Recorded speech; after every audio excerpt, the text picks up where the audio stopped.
আমি একজন বুজুর্গের একটা কথা উল্লেখ করতে চাই। উনি বলেছেন, अगर देखो समंदर के अंदर जो मछली पैदा कर रहा है तो समझो उसमें भी यहूदी का हाथ है।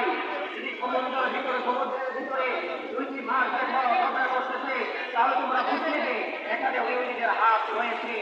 আজকে আমরা আপনাদেরকে সতর্ক করে আসছে, কয়েক মাস যাব কয়েক বছর যাব এখানে ইহুদিদের হাত রয়েছে। এটা স্পষ্ট হয়েছে 18 তারিখে নয়া দিগন্ত পত্রিকা দেখেন, এই ক্লাব দেখেন, এই সাত বাহিনীরা যে ইসরায়েলের এজেন্ডা বাস্তবায়নের জন্য